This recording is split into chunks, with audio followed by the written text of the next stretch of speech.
Welcome back to PHAMCAST. This is segment 3. It's going too fast with Dr. Dave. You're going to have to come back. Before we dive into some real cool projects and virtual reality, I'm going to tease you a little bit, and some really cool AI things that are going to change healthcare moving forward. I want to talk about what's coming up on February the 19th during Preventative Health Awareness Month, and that's our Men's Health Day. Now, right before that, on the 15th, this Saturday, we have an incredible event called Real Lives Touched by Addiction. You are not alone. I'm saying that because, of course, there will be women in the room, but a lot of men are suffering in silence. Mental health epidemic is on the rise. Addiction is on the rise. And when we look at men in particular and men's health, often, not all men, but there's this culture of silence and needing to man up. I'm wearing this shirt, Mental Health Over Hockey, thanks to Brady Levold and Puck Support. And Brady was at our very first year 1, out of the gates, wet behind the ears, PHAM, in Barrie at the Barber Lounge, Vintage Barber Lounge in Barrie for our first ever Men's Health Day. And we were there with one of the other ambassadors, Leslie Spicer, and myself, and Brady was there. And Brady's story, if you haven't checked it out, or if you haven't seen it on Hockey Night in Canada, you should check it out, because his story from being an NHL hockey player and not dealing with his own mental health and trauma led him down a path of addiction, which led him to the streets, being homeless, and unfortunately tied up in law that he didn't want to be in, and suicidal for many years.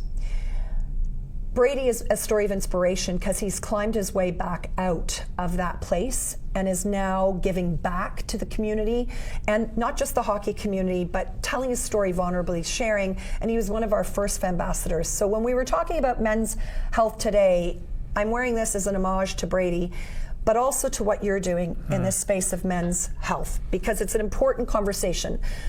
Of course, I have a husband I love dearly, I have a son, and I'd like to hope that we're open in our family. But I do know culturally, and I'm not going to pretend to be a man because I'm not, but you apologized in the second segment.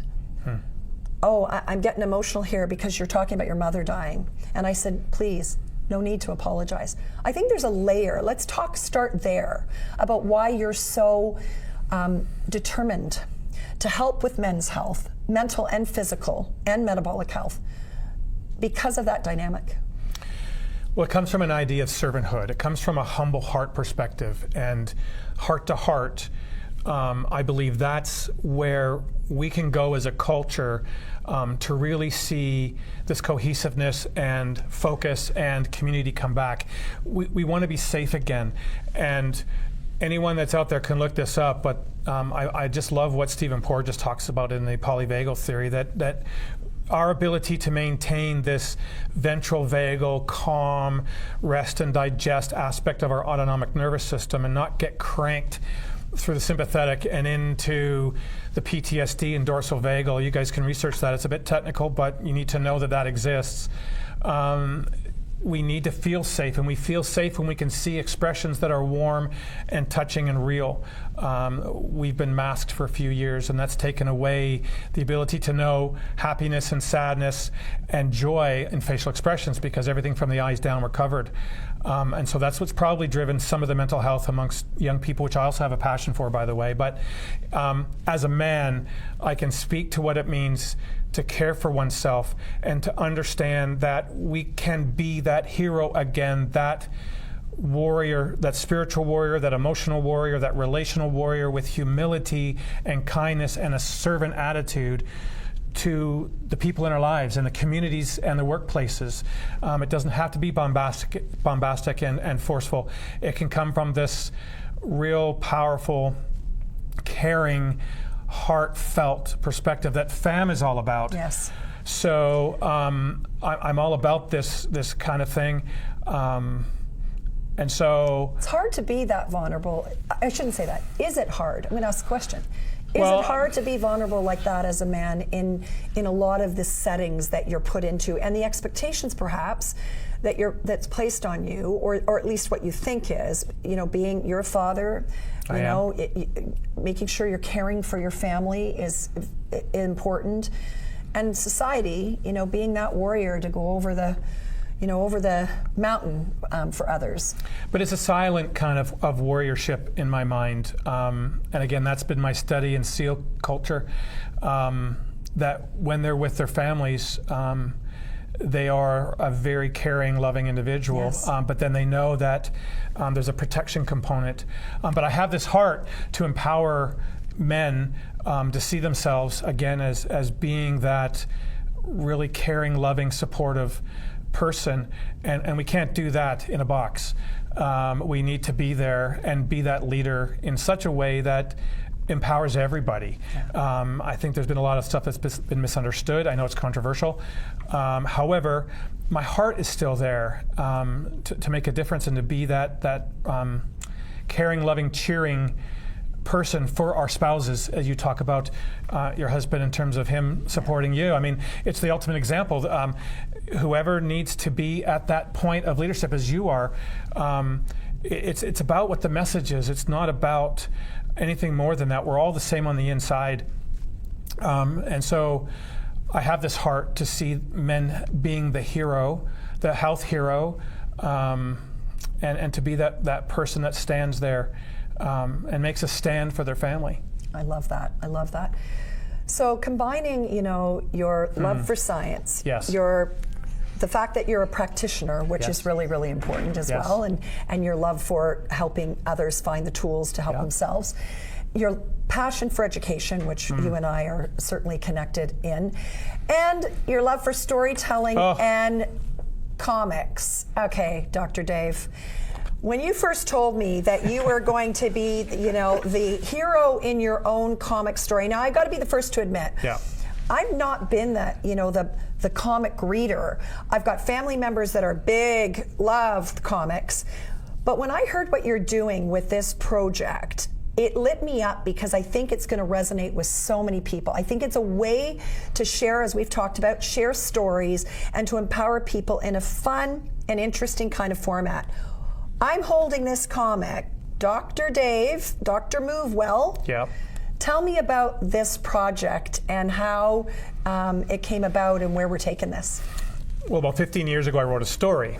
And the story was around sitting disease because that was a very common thing back in the day. And I spoke about it. And then what I kind of affectionately called myself was Dr. MoveWell. And Dr. MoveWell was this hero sage in this metaverse called Wellopolis. Okay. I grew up on Get Smart. I grew up on Marvel Comics. Yes. I love movies. I would rather go to a movie than read a comic, let's say, but I would love to go and see Marvel.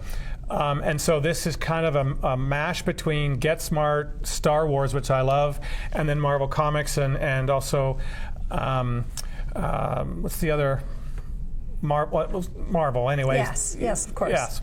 So it lay dormant for 15 years until this year, actually last year, 2024, and the way things happen in Niagara Falls, I got introduced to a gentleman in the US, Chris Cooley from Cooley Comics, and they're now making AI comics. And I said, what? You're making AI comics? I have this story with a league of disease, 10 different chronic illnesses that are associated with being sedentary. So I have stroker, fat man. Let's slow it down. Okay. So stroker, which of course we can use stroke. People that are suffering with cardiovascular disease and stroke. Yep. So there's heart attack, bowel menace for GI, citizen pain for arthritic pain.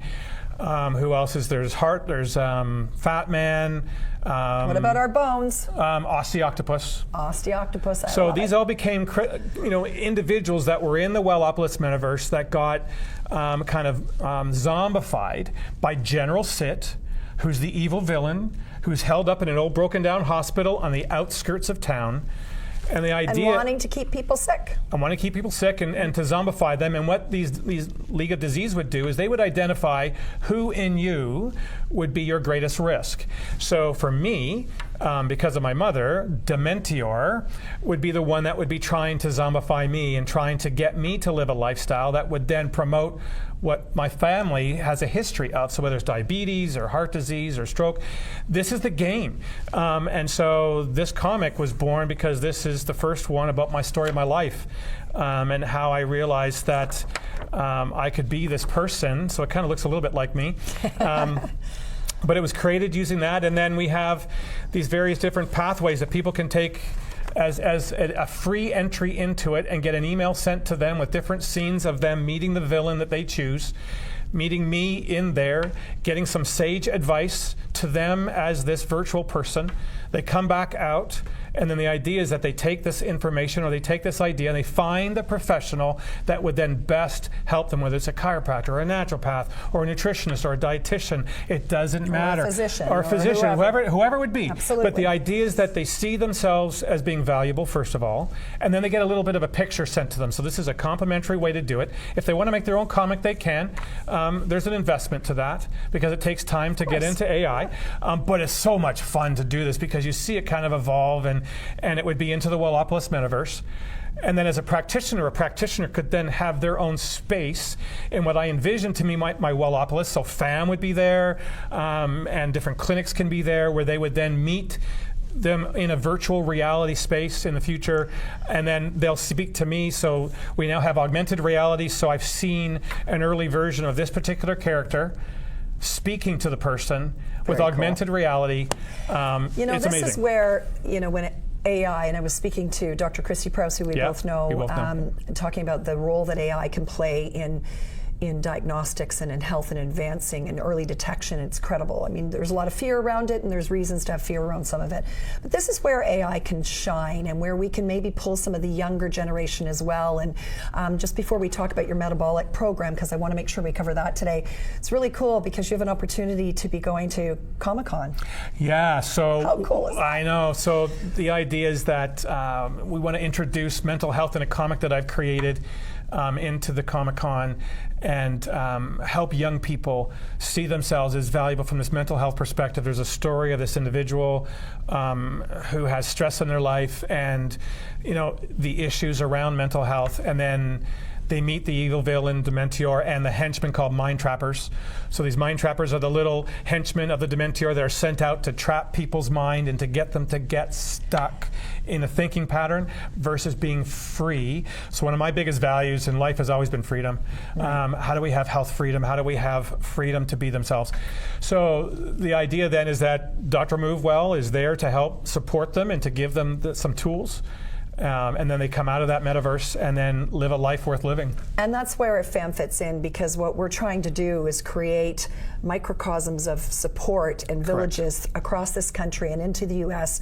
where when you learn through fun ways, like things like this, through this show, through our blog, we're building, as you know, and you're part of this, which I'm very proud of, the first, I'm aware of, first of its kind, integrative health directory. So you can go and find a chiropractor, you can find a massage therapist if you go to the RMTAO, but there wasn't a directory where Canadians and North Americans can go to search to get their integrative health team. You're the most important member of your team.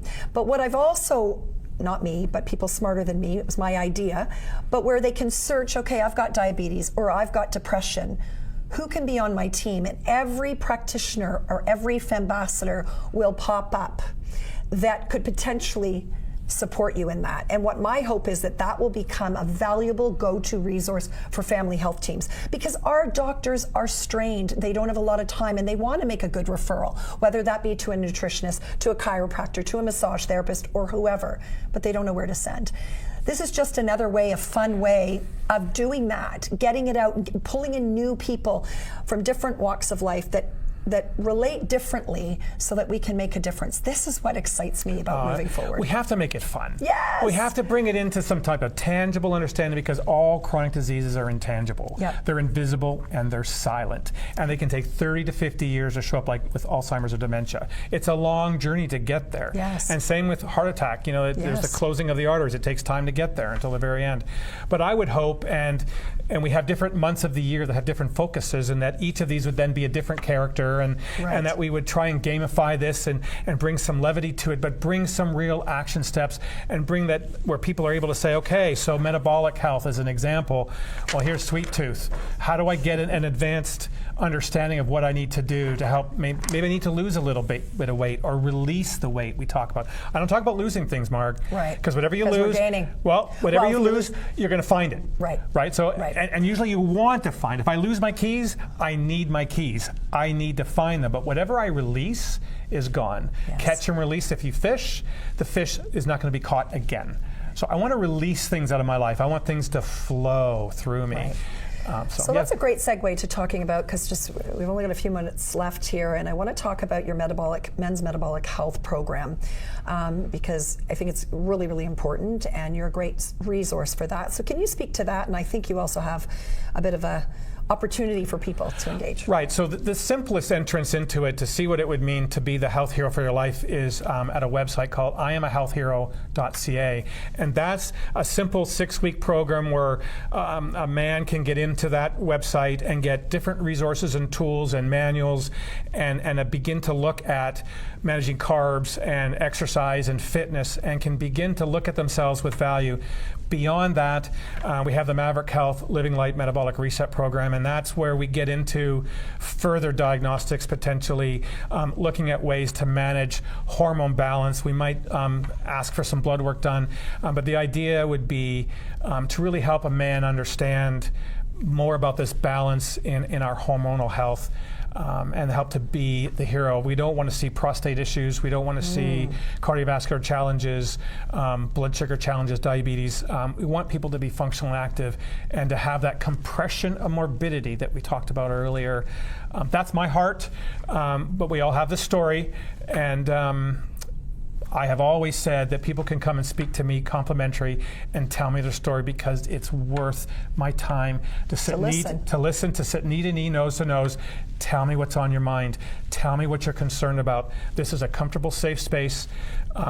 Let's talk about what is troubling you or what you want to try and expand, because really health is about expansion. Yes. Right? It's about expanding capacity. When my kids were young, I child-proofed the house. I did not want them to fall down the stairs, break an arm or a leg, and then tell them, hey, you shouldn't have gone down the stairs. Right. You know, we don't want to tell them what they've done wrong after they've done it wrong. Right. We want to get that space, that what we do in prevention, we prevent that house from being a danger to the child. It may sound simple, I'm not trying to simplify it, but in health, the idea is that we want to see people take that charge, take that control, and begin to take a little bit of that responsibility and ownership. We're all in this together. We are indeed. Better together as one, as we 100%. Always said, and like you said, there is an amount of accountability and responsibility that we have. We are the most important member of our healthcare team. Dr. Dave, this has been such a great hour. Thank you for joining me. It's my pleasure. Having you as a FAMbassador this year, I know great things are already happening and more great things to come. Thank you for joining me in studio today, and I'm really looking forward to seeing how we can move this mission together forward, and you taking some of the lead in the men's health aspect of things. So IamAHealthHero.ca is the website to start the journey. Let's do it. Let's just do it, and let's just start a movement and get men with a humble heart looking to serve back into that space of being part of the process. I love it. Thank you. Thank you. Well, if you have any questions for Dr. Dave, you know where to find us, whether you're following us on socials, or you can go to the PHAM Hub, go to wallisforwellness.com and click on the PHAM Hub and send us a message. I'm just having a ball. Really, I'm having a ball and learning with every single show. But the way we learn and continue to grow is learning from you. So please engage with us. If you're watching this on YourTV, you can send us a message. If you're seeing this on YouTube or a social media clip, don't hesitate. Reach out. Be the CEO of your health, or as Dr. Dave says, be the hero of your own health, because we are here non-judgmentally to be your support. Remember, a healthy tomorrow begins with prevention today. We'll see you next time.